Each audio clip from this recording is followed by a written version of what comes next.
Olá, meus queridos companheiros, muito boa noite. É um prazer imensamente grande estar aqui mais uma vez na presença de todos para este momento de estudo do Evangelho na instituição Recanto Espírita Sol de Assis. Que nome bonito para uma instituição espírita.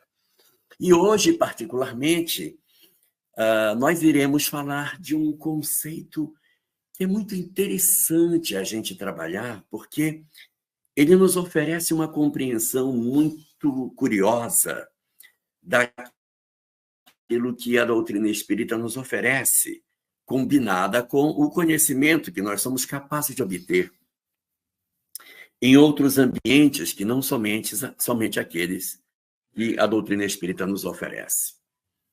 Por que digo isso?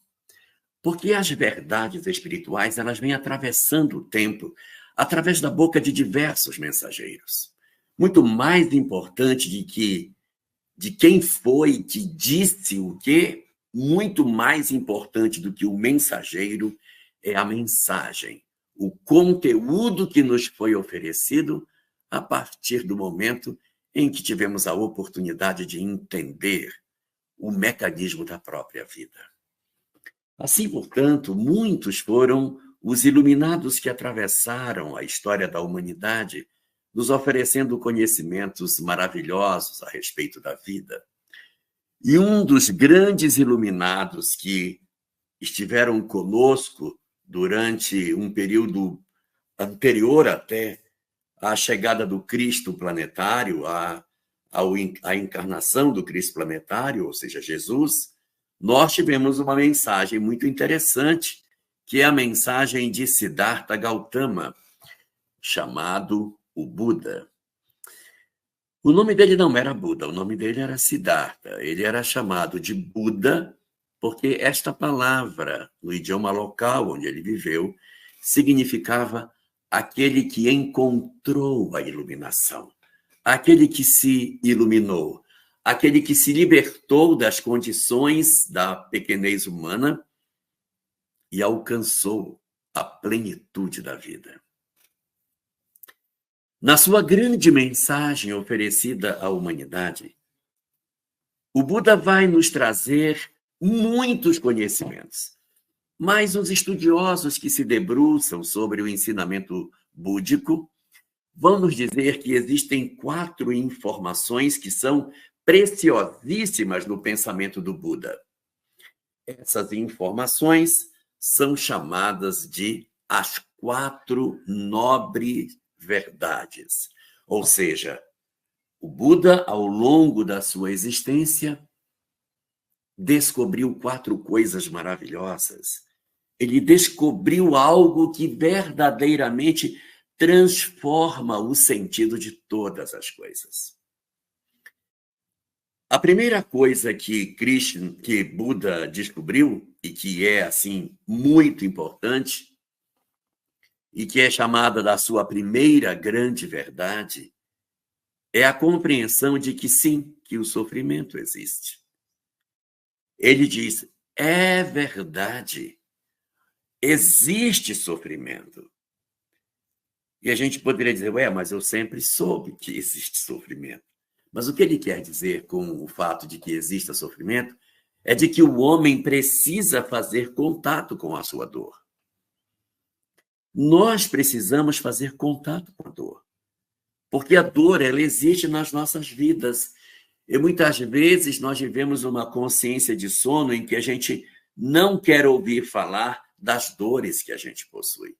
E isso é muito ruim, porque os indivíduos, então, eles tapam seus ouvidos como se eles não quisessem travar contato com determinadas experiências que a vida possui e que a gente não pode esconder de nós próprios.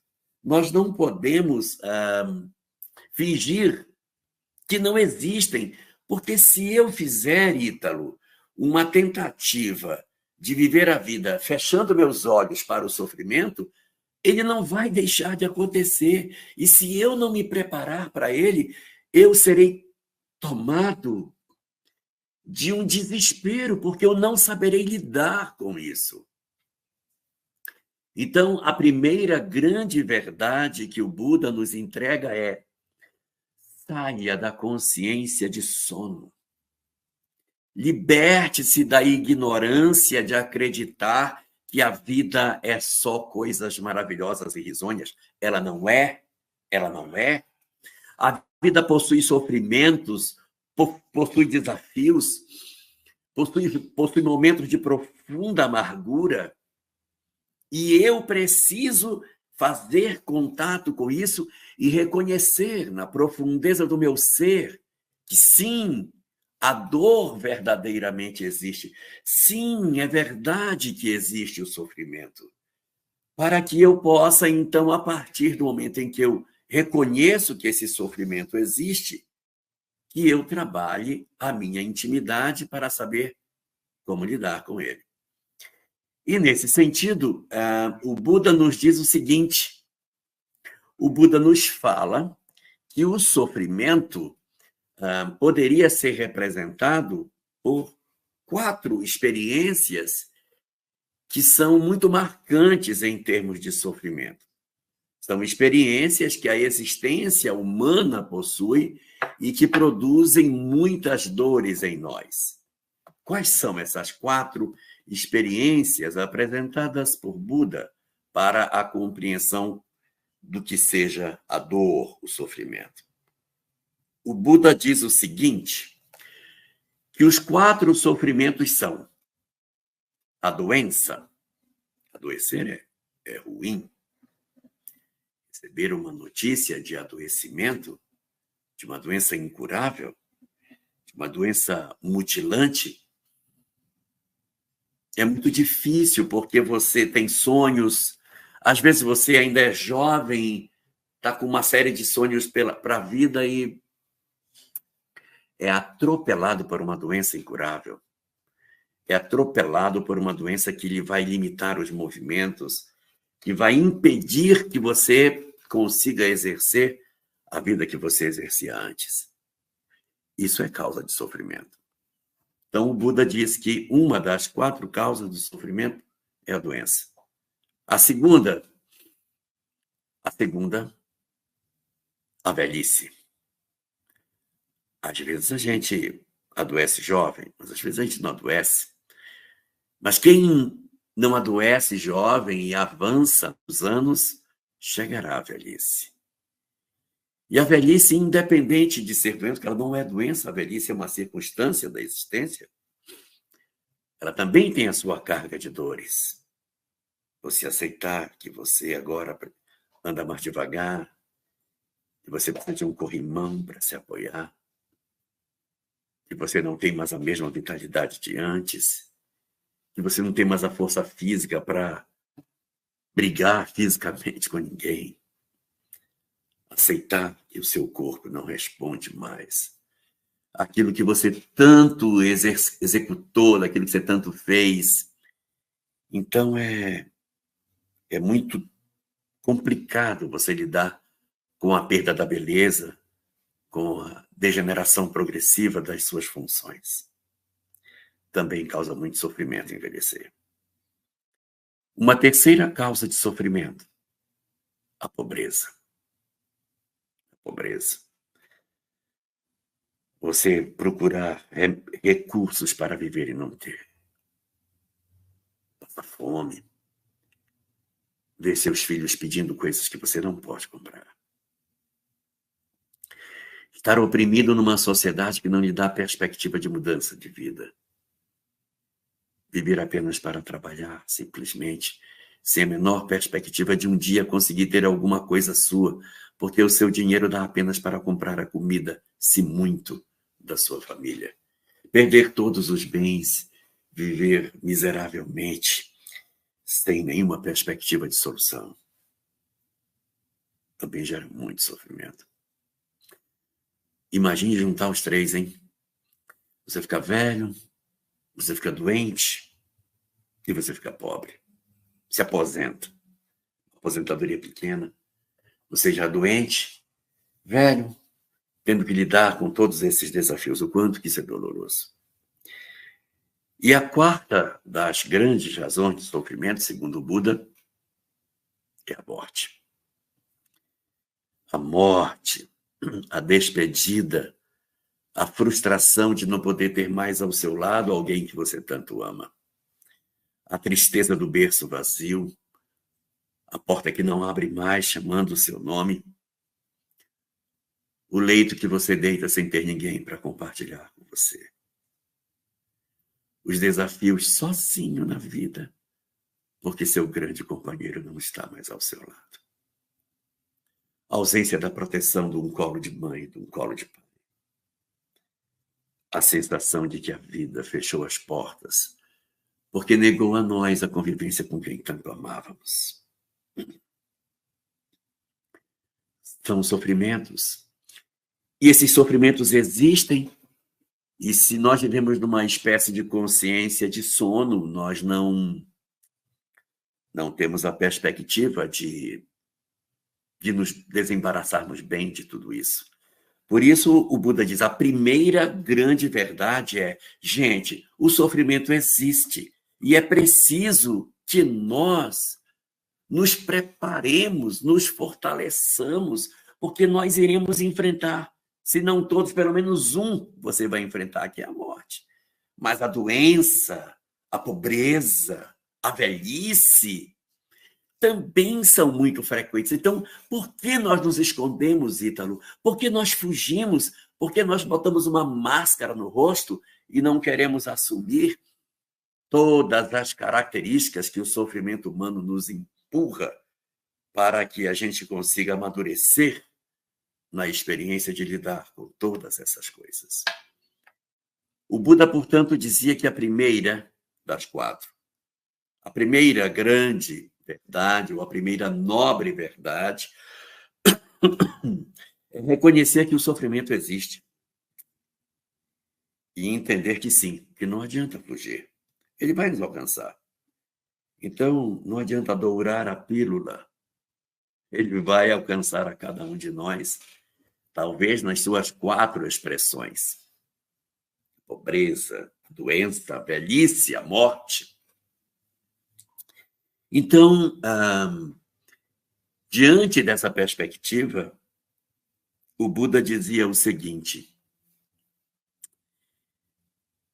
isso é verdade, este é o sofrimento.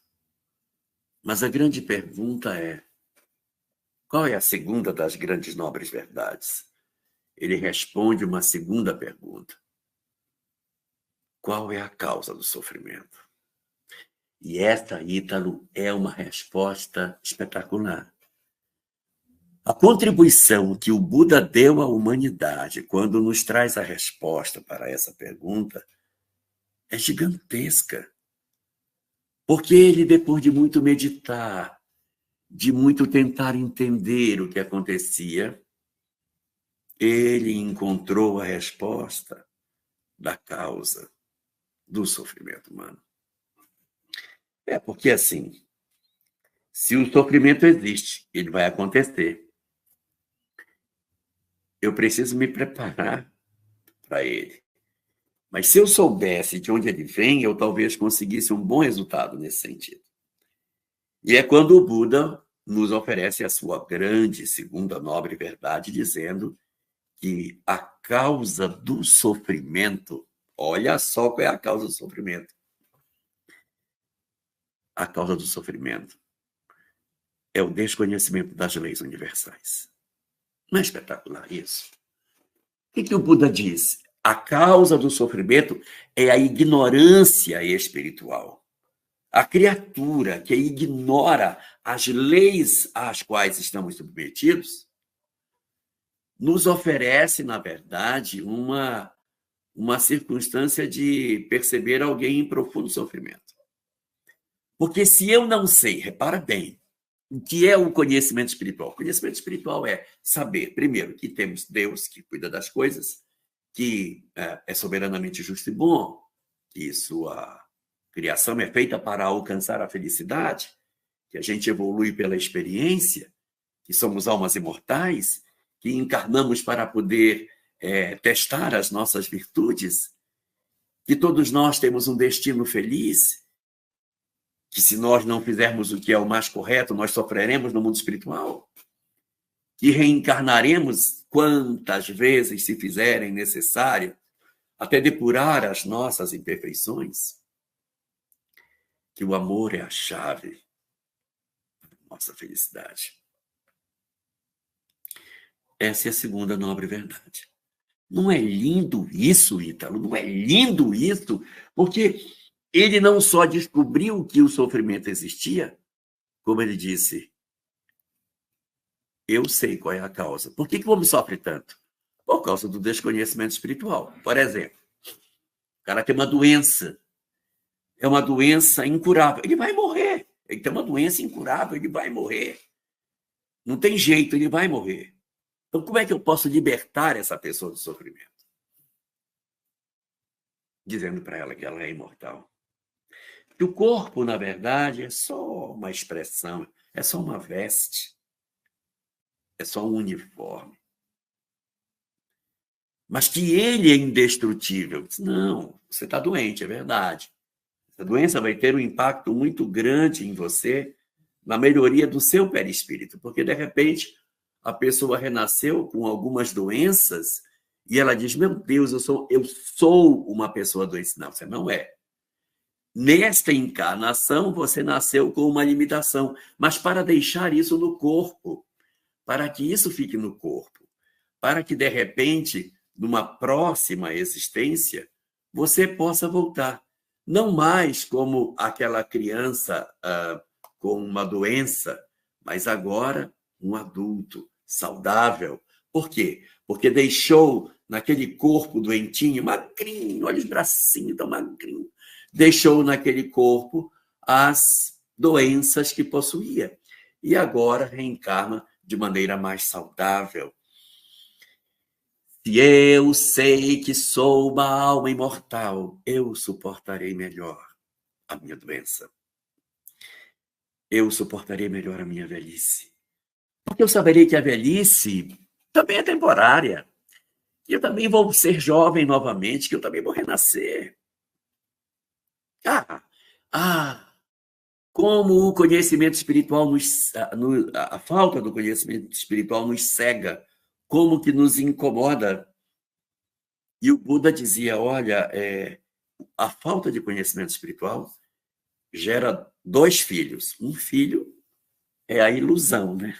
A ilusão. O que é a ilusão? Eu penso que o corpo sou eu penso que a vida é só o que eu vejo, eu penso que a nossa história começa no berço e termina no túmulo.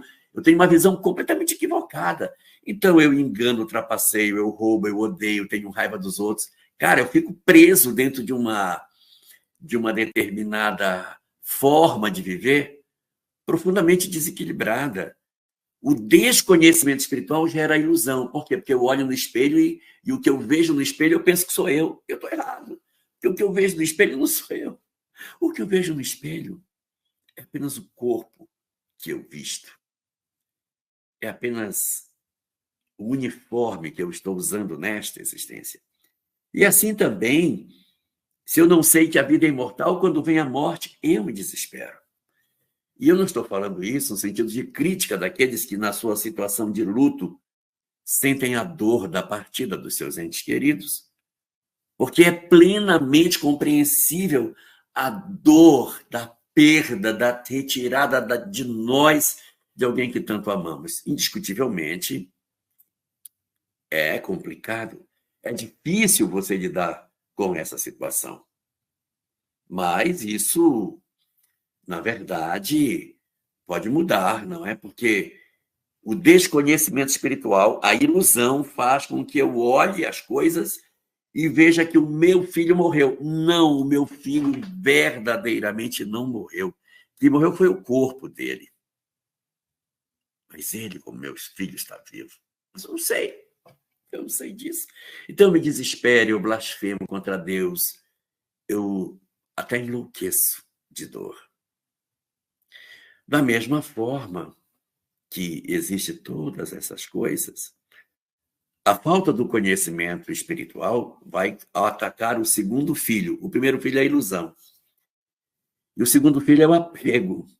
Porque, assim, Se eu acho que a vida é somente a vida material, então eu me apego nas coisas. Tudo que eu tenho, eu quero para mim. Eu não quero dividir com ninguém. Eu pego uma coisa e digo, não, isso aqui eu não posso dividir com ninguém. Isso é meu, não vou dividir. E gera apego. E quanto sofrimento o apego gera, hein? Oh, quando a gente é apegado à beleza, que vai ficar para trás. Vocês podem não acreditar, gente, mas eu já fui novo. Acredita? Eu já fui novo. Já tive cabelo, é preto. Gente, a vida vai passando e a gente vai tendo a experiência de ver o corpo se transformando. Mas nós, que somos a essência, estamos trabalhando o nosso coração para que a gente se torne melhor. Esse é o objetivo.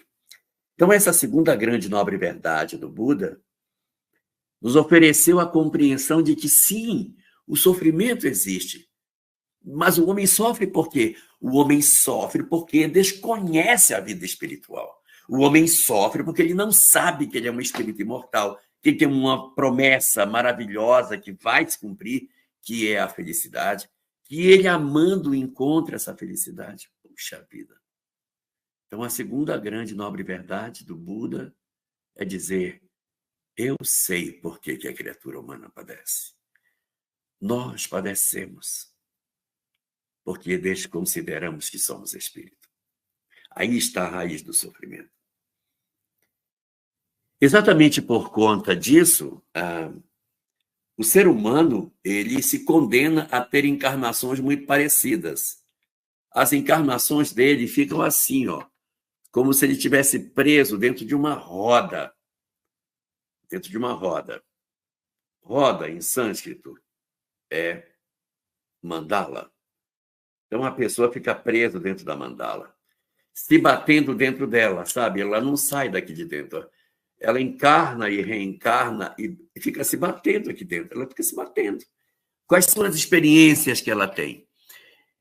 Me fez mal, eu vou fazer mal. Me maltratou, maltrato também. Tenho ódio de quem me odeia, tenho raiva de quem me faz raiva. Eu sou uma pessoa cruel com quem é cruel. Então, eu acabo desenvolvendo uma espécie de repetição das mesmas condutas dentro de um cenário muito triste. Por quê? Porque a pessoa repete a mesma experiência.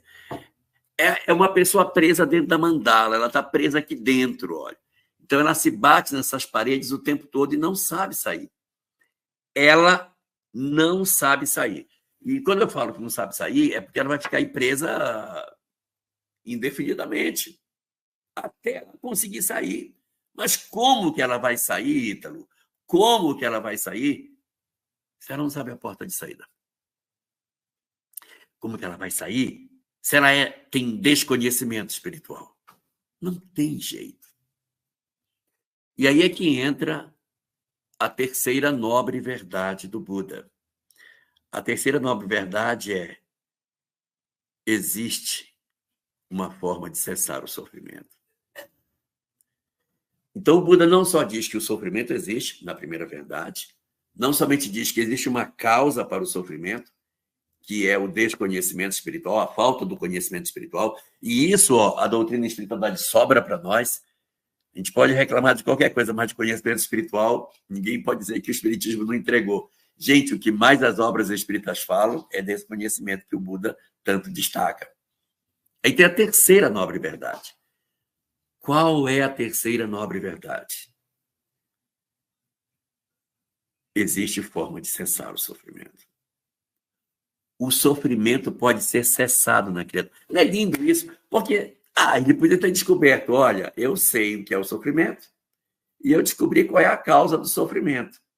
E não ter descoberto como que eu saio do sofrimento, como é que eu me liberto desse sofrimento.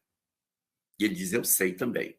Não só eu sei a causa, como eu sei como sair do sofrimento.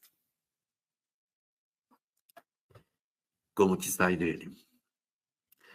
Nós saímos do sofrimento através da lógica da segunda nobre verdade. Se a segunda nobre verdade dizia que a causa do sofrimento era o desconhecimento espiritual, qual é a terceira nobre verdade? Como que eu saio do sofrimento? Responde o Buda: obtendo conhecimento espiritual. Se eu não aprender que sou uma alma imortal, se eu não aprender que eu reencarno junto daqueles a quem eu amo e aqueles a quem eu odeio, amo para poder me fortalecer e consolidar afetos, odeio para poder resolver, porque ninguém conseguirá ser feliz carregando mágoa, carregando ódio, não tem jeito. O cara vai ter que resolver a vida dele para que ele consiga sair. Então não tem jeito. A única forma de nós sairmos da mandala é descobrindo o conhecimento espiritual. Sim, mas olha, a mandala, ela é fechada. A pessoa, o espírito bate nessas paredes o tempo todo. Ele não consegue, porque ele bate aqui, ó. O tempo todo ele vai batendo. Ele não sai daqui porque ele está preso. Ele tem esse nível de compreensão. Então ele não vai sair daqui. Enquanto eu disser, não, eu sou o corpo, não existe, não tem nada fora da matéria, tudo é conversa, o que tem é isso aqui, eu tenho que ser feliz, é na terra, eu tenho que pegar dinheiro, nem que seja dos outros. Se eu entrar nessa vibe de achar que eu tenho que ser rico, bonito, poderoso, bem-sucedido materialmente, eu não vou sair dessa mandala, não. Não vai sair. Vai até ter vontade, mas não vai sair. Como que vai sair? O cara não quer ser diferente do que ele é. Eu preciso quebrar a mandala. Preciso sair dessa mandala. Mas ela não tem, ela não tem nenhum lugar por onde sair. Ela é toda fechada. Ela não tem nada. Isso acontece porque a gente acha que nós estamos presos, e isso é muito verdadeiro. A gente fica dentro de um padrão de experiências, repetindo aqui dentro sempre as mesmas coisas. Para eu sair da mandala, eu preciso descobrir que ela não é lacrada, que ela tem uma abertura. Preciso abrir essa abertura. Abrir a mandala. Eu tenho que abrir, porque ela não é fechada, ela não é lacrada. Ela pode abrir. Dependendo das circunstâncias, a gente consegue abrir essa mandala e descobre que ela não era fechada como a gente pensou em princípio. Esse fenômeno da descoberta da fenda na mandala é um dos momentos mais maravilhosos que existem. Porque o indivíduo repete as experiências, repete e faz de novo e repete. A vida dele é repetir as mesmas experiências e ele não percebe o que ele faz. Então, no livro Jesus e a Atualidade, que é a primeira obra da série psicológica de Joana, no livro Jesus e a Atualidade, no capítulo 1, Joana trata dessa questão, em que ela diz o seguinte: o espírito fica preso na mandala, ele fica batendo nessas paredes até que ele se exaure. Não aguento mais isso. Estou cansado de me vingar, estou cansado de odiar, estou cansado de ter raiva. Eu quero um pouco de paz. Cansado de ser como eu sou. É quando a pessoa se abre para receber o conhecimento espiritual. Terceira nobre verdade. Aí a gente vai ter a chance de conhecer, de se abrir para isso. Então é o que diz Joana nessa obra, no primeiro capítulo. Que o espírito vai, então, dizer: por que eu não experimento diferente? Eu vou fazer diferente. O cara vai me machucar e eu não vou me vingar, porque eu me vingo, nossa, isso me dá um trabalho, gente. Eu não durmo mais, a minha vida vira um inferno, eu tenho inimigos, aí no mundo espiritual eu também sofro. Estou cansado disso. Ó. Vou fazer o seguinte: quando a pessoa me machucar, eu vou fazer o que as pessoas têm dito por aí. Eu vou começar a tentar perdoar as pessoas. Quando eu acho que eu posso perdoar alguém, que eu posso ter uma outra conduta que não aquela que eu estava sempre tendo, eu estou descobrindo que a minha mandala, na verdade, tem uma fenda. Quando a gente consegue abrir a mandala, é uma quebra de paradigma. Eu, então, vou agir diferente. Em vez de eu agir e ficar preso dentro dela, eu vou agir e vou sair pela fenda. Vupt! E me libertei, eu me libertei, eu me libertei. Eu não me vingo mais, eu não odeio mais, eu não procuro mais o desejo de destruir quem me quer o mal. Eu inauguro na minha vida uma nova história. Eu descobri a fenda do processo evolutivo. Esse é o pensamento do Buda. E só para não deixar ninguém curioso, eu não vou falar da quarta verdade. A quarta verdade é o caminho óctuplo de Buda. São 8 conselhos de como operacionalizar o conhecimento espiritual na nossa vida. Mas isso não é assunto para hoje. O que importa é que a mandala foi quebrada. O cara conseguiu encontrar uma fenda e passou por essa fenda. Ele descobriu o caminho da liberdade, da verdadeira liberdade. Porque a fenda da mandala ela é muito estreita, gente. A gente às vezes acha que está agindo certo porque faz por uma outra área que parece ser uma fenda na mandala, mas não é. É uma porta falsa que ela tem. Na verdade, nem é porta, porque ela não tem porta, ela é um caminho, né? Ela é um caminho largo, mas não tem porta. Quem tem porta é o caminho estreito. E você tem que conseguir abrir essa porta e passar por ela. Cadê essa porta? Onde está ela? O Buda viveu 600 anos antes de Jesus. E agora ele teria a oportunidade de ver a sua doutrina sendo reinterpretada pela mão de Jesus. Jesus disse: eu sou a porta. Quem é a fenda da mandala? Quem é a fenda? A mandala. A minha mandala tem uma fenda. Minha mandala não é fechada. Eu descobri. Eu consegui abrir a porta e sair. A mandala tem uma abertura. Uma abertura estreitinha nela, e aqui ela tem várias falsas portas. São caminhos largos que não levam a lugar nenhum, só devolvem a pessoa para mais sofrimento. Então, a grande conclusão que a gente chega é que essa terceira nobre verdade do Buda é, na verdade, a porta estreita que Jesus falava. Entrai pela porta estreita. Porta, porque tem porta, né? Entrai pela porta estreita, porque largo e espaçoso é o caminho, não tem porta, que conduz o homem à perdição.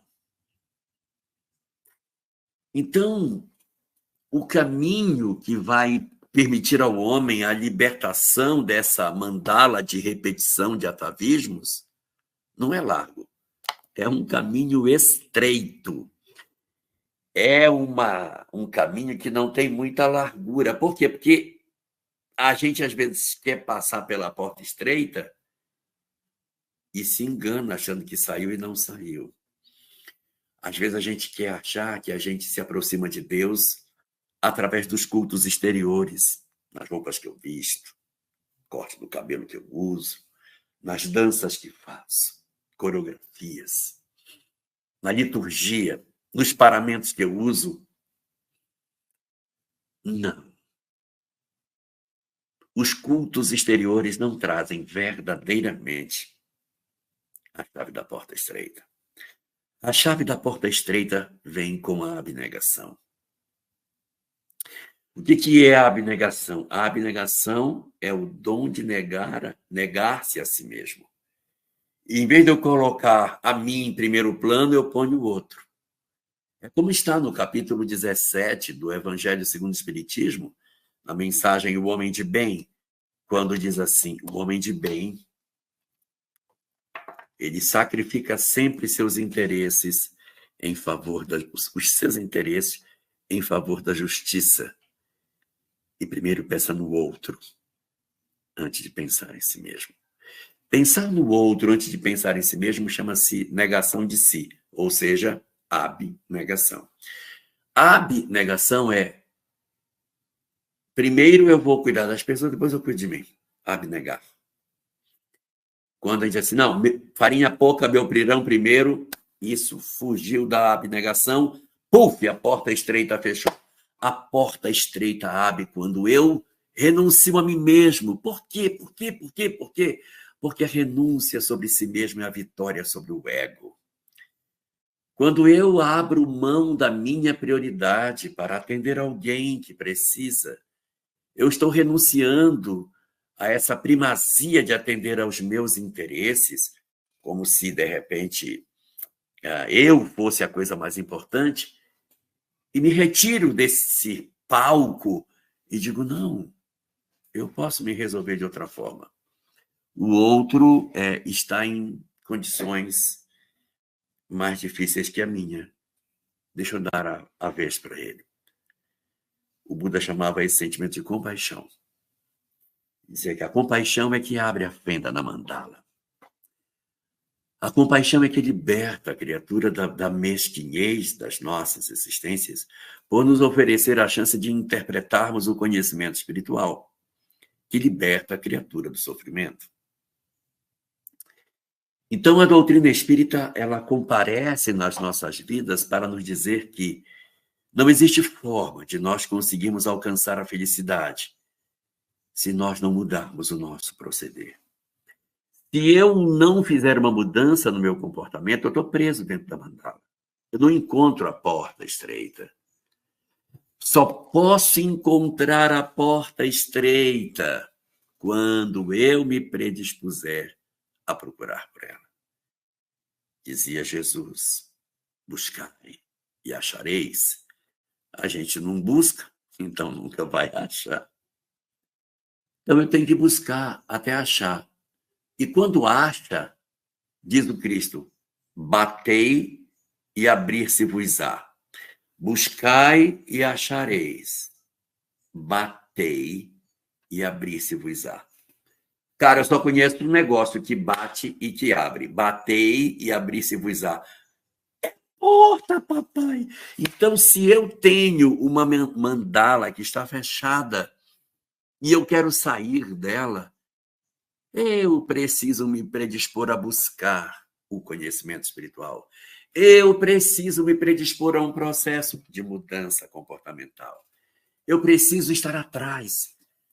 Para que eu vá atrás, eu não posso estar na consciência de sono, porque a consciência de sono não deixa eu ir atrás de nada. Consciência de sono, a pessoa diz, isso mesmo, cara, o cara bateu em mim, eu dou mesmo, não quero nem saber. Eu vivo de maneira irrefletida.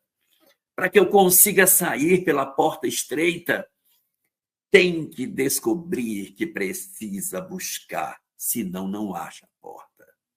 Buscai e achareis. Aí, quando eu acho alguma coisa, mas eu vou dizer o que é essa coisa. É algo que, quando bate, abre. Batei e abrir-se-vos-á. Pam! Achei a porta.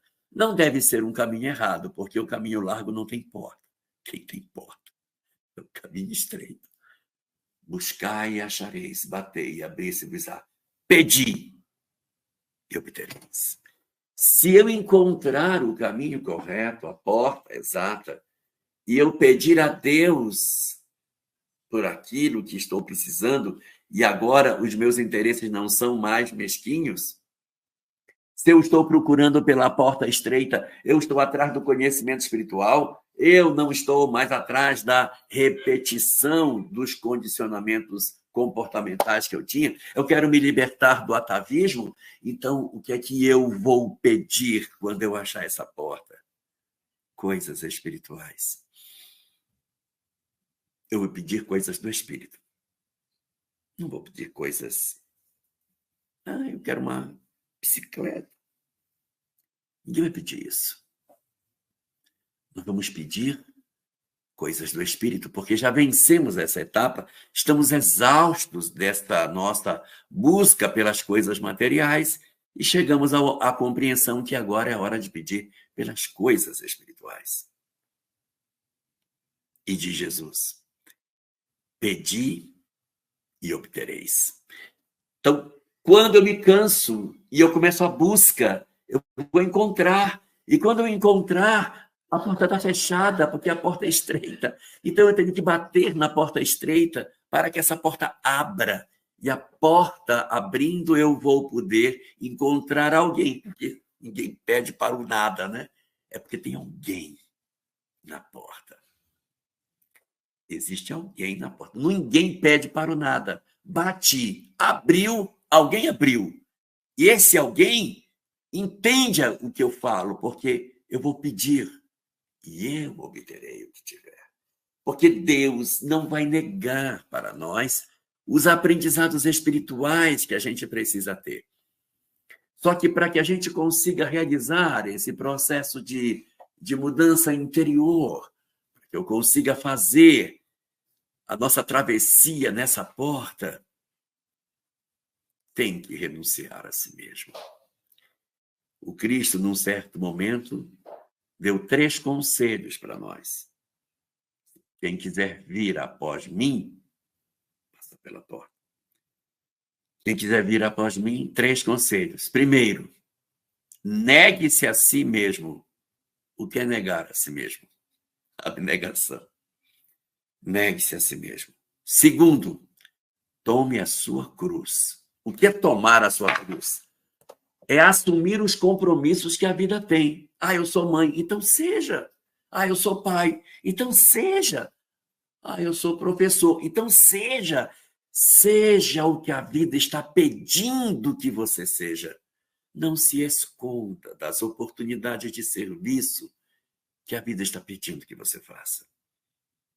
Então, negue-se a si mesmo, ou seja, não se coloque como sendo alguém que tem todos os direitos do mundo, todos os outros têm deveres, só você que tem. Não se vitimize, não fique gemendo pelos cantos como se os outros tivessem que estender a você todas as oportunidades. Negue-se a si mesmo, faça você seu caminho. Então, negue-se a si mesmo. Segundo, tome a sua cruz. Não fuja dos seus compromissos. Não se esconda dos desafios que a vida lhe traz, porque a gente encarnou exatamente para viver os desafios que a vida tem. Foi para isso que a gente reencarnou. A gente não reencarnou para fugir das responsabilidades, mas para a gente enfrentar. Eu não estou dizendo que os desafios da nossa vida a gente vai ter êxito neles. Eu não vou ter êxito, não. De repente eu vou lutar com um filho e eu não vou conseguir tirá-lo das drogas. Não vou conseguir. Vou lutar para conseguir organizar emocionalmente minha filha. Não vou conseguir. Mas o nosso papel não é consertar o outro, tá? Nosso papel é consertar nós mesmos. Então, tomar a sua cruz tomar a sua cruz é fazer o seu compromisso. Se o filho, a esposa, a mãe, o neto, ou até mesmo a sogra, se essa pessoa ela não ouve você e não segue no que você quer, é o direito dela. Todos nós temos o direito de escolhermos na vida aquilo que a gente quiser. Aqui no Livro dos Espíritos, na questão 583 da obra básica, Kardec pergunta se os pais fizerem tudo para educar o filho e o filho não entrar pelo caminho do bem, o pai é culpado? Olha a pergunta. Eu ensinei tudo para o meu filho, mas ele não entrou pelo caminho do bem. Eu sou culpado por isso? Dizem os espíritos, não. A parcela de responsabilidade é dele. Agora, se você não cumpriu e desistiu dele, aí divide. Se desistir, assume parcela de responsabilidade. Mas se levou até o final, tentando educar, não é dizendo sim, tentando educar, sem desistir, a responsabilidade passa a ser do outro. Então, primeiro conselho, negar-se a si mesmo. Segundo conselho, tomar a sua cruz. E o terceiro, segue-me. Aquele que quiser vir após mim, que tome sua cruz, que negue-se a si mesmo e me siga. Seguir Jesus não é andar atrás dele, é incorporar na sua vida os ensinamentos que Jesus apresentou para nós. É passar pela porta estreita, é quebrar a mandala. Se eu quebrar essa mandala em mim, se eu me libertar, eu nunca mais volto para esse padrão. Eu estou livre de uma outra condição espiritual porque encontrei a porta estreita da abnegação, do negar-se a si mesmo, para que a gente consiga alcançar a plenitude. Eu acho isso lindo, lindo, lindo, lindo. Extremamente consolador. Mas tem uma coisa que eu não posso deixar de dizer antes de terminar. É que não tem só uma mandala para quebrar. Tem infinitas mandalas. Você quebra uma e se acha livre, e muitas encarnações depois descobre que está preso numa outra maior. Até encontrar a porta estreita dessa, aí você passa por ela. E assim a gente vai se desenvolvendo infinitamente em mandalas cada vez maiores na busca da perfeição, que a gente sempre terá essa perfeição como relativa e nunca como absoluta, que absoluta só Deus. Mandalas e mandalas nos aguardam. A gente precisa descobrir o caminho para a libertação do sofrimento pelo conhecimento espiritual, pelo encontro da chamada porta estreita da abnegação, para que a gente possa fazer o grande trabalho de mudança das nossas vidas. E só para terminar, às vezes a gente fica pensando, como que eu posso fazer isso? Como que eu posso realizar isso? A gente pode realizar isso de maneira muito simples, sem precisar ser grandes coisas na vida, não precisa ser uma figura maravilhosa, basta que você esteja atento e ouça as recomendações do Sol de Assis. Senhor, faze de mim um instrumento da vossa paz. Onde eu estiver, no lugar que eu estiver, que eu seja instrumento. No meu lar, no meu trabalho, no trânsito, na vida, no centro espírita, ser instrumento da paz e da presença do Senhor, para mostrar a renúncia nossa daquilo que nós tanto procuramos preservar, que são os nossos próprios interesses, para descobrir a porta estreita da abnegação. Uma boa noite para todos nós e até uma próxima.